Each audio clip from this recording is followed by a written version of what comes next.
சாந்தி. அவ்யக்த சமிகை 24 ஏப்ரல் 2025.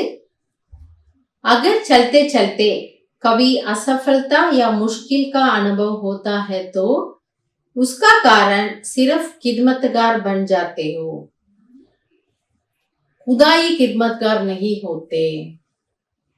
நம்ம செய்யக்கூடிய சின்ன ஒரு ஆனால் மிகப்பெரிய விளைவை ஏற்படுத்தக்கூடிய ஒரு தவறுதல், ஒரு அலட்சியம், அதை பத்தி பாபா சொல்றாரு. ஒருவேளை போக போக எங்கேயாவது நீங்கள் வெற்றி இல்லாத தன்மை, தோல்வியையோ அல்லது கடினத்தையோ அனுபவம் செய்கின்றீர்கள் என்றால் நீங்கள் இப்படி புரிந்து கொள்ளுங்கள். அதற்கான காரணம் என்னவென்றால் நீங்கள் உதவியாளராக ஆகின்றீர்கள், ஆனால் இறைவனுடைய உதவியாளராக ஆவதில்லை. அப்ப அது என்னது? அது என்ன உதவியாளராக இறைவனுடைய உதவியாளர் ஆகிறது இல்ல? என்ன சொல்ல வராரு? நீங்க ஹெல்ப் பண்றீங்க, பட் யாருடைய காரியத்துல ஹெல்ப் பண்றீங்க, யாருக்கு ஹெல்ப் பண்ணிட்டு இருக்கீங்க, அதை மறந்துடுறீங்க. யாருடைய காரியம்? பரமாத்மா காரியம். யாருக்கு ஹெல்ப் பண்றோம்? கடவுளுக்கு ஹெல்ப் பண்றோம். ஸோ இதை மறக்கும் போது என்ன ஆகுது? அங்க நான் எனக்கூடிய அகங்காரம் வருது. அகங்காரம் இருந்தா நமக்கு கண்டிப்பா சோர்வு தான் ஏற்படும். அதுல எவ்வளவு வீணான எண்ணங்கள் வருது இல்லையா? ஏன்னா அகங்காரம் என்பது ஒரு விகாரம். அப்ப விகாரத்துல நம்ம இருக்கிறோம் அப்படின்னா அது ஒரு விக்ரமத்தை செய்ய வச்சிடும். அப்ப நம்ம களைப்பு ஏற்பட்டுடும். அதுக்குதான் பாபா சொல்றாரு, அந்த நான் எண்ணக்கூடிய உணர்வை அழிப்பதற்காக நீங்க கவனம் வைங்க. खुदा को खिदमत से जुदा नहीं करो. அப்போ அந்த ஒரு உதவி நீங்க செய்யும் பொழுது அவரை விலக்கி விடாதீர்கள்.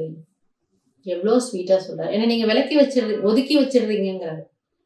நம்ம யாருக்காக செய்யறோம் அதுவே ஞாபகம் இல்லை.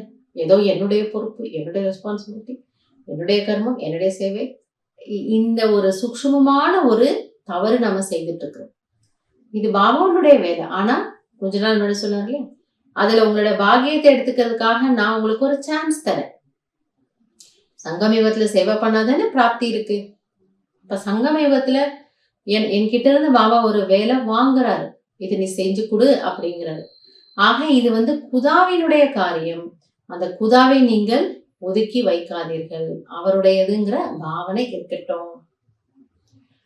तो कंबाइंड को अलग क्यों करते हो? பாபா கேட்கிறார்.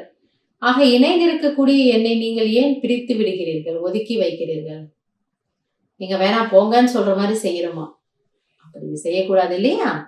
सदा अपना यह नाम याद रखो तो सेवा में स्वतः ही खुदाई जादू बढ़ जाएगा. எனவே நீங்கள் எப்பொழுதும் இந்த பெயரை நினைவில் வைத்துக் கொள்ளுங்கள். எந்த பெயரா? எந்த ஸ்வமானம்? நான் இறைவனுடைய உதவியாளன், குதாயி கிதுமத்துக்கார். இன்னைக்கு ஸ்வமானம் என்ன?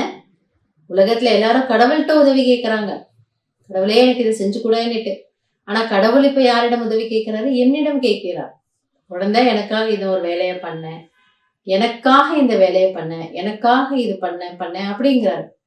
சோ எனவே நாம் இந்த ஒரு குஷியில் இருக்க வேண்டும். தன்னுடைய இந்த ஒரு சொமானத்தை நினைவில் வைத்துக் கொள்ளலாம். அதாவது நான் குதாயி கிதுமத்துகார், இறைவனுடைய உதவியாளர். அப்பொழுது அந்த சேவையில, அந்த காரியத்துல அந்த குதாவினுடைய அதிசயம் உங்களுக்கு அனுபவமாகும். குதா நமக்கு எவ்வளோ ஹெல்ப் பண்றாரு, பாபா நமக்கு எவ்வளோ ஹெல்ப் பண்றாரு. அவருடைய கை அங்க இருக்குன்னா எல்லாரும் மேஜிக் மாதிரி இருக்குமா? இப்ப மேஜிக்னா என்ன? ஒரு பைப்புக்குள்ள ஒரு ஒரு ஒரு புறா விடுவாங்க, அது வெளியில வரும்போது ஒரு பஞ்சா வரும். ஒரு வேற ஏதோ ஒண்ணு பண்ணுவாங்க, வேற ஏதோ ஒண்ணு வரும் இல்லையா? அப்போ அதிசயமோட இருக்குமா நமக்கு. எப்போ அப்படின்னா இது யாருடைய காரியம் என்பது நமக்கு நினைவில் இருந்தார். எனவே இது என்னுடையது இல்லை, பாப்தாதாவினுடையது, குதாவினுடைய உதவியாளர், இறைவனின் உதவியாளர் எனக்கூடிய ஸ்வமானத்தை நினைவுல வச்சுக்கலாம். அதன் ஆதாரத்துல இன்றைய நாள் முழுவதும் நாம் குஷியாக மலர்ந்த முகத்துடன் இருக்கலாம். நல்லது.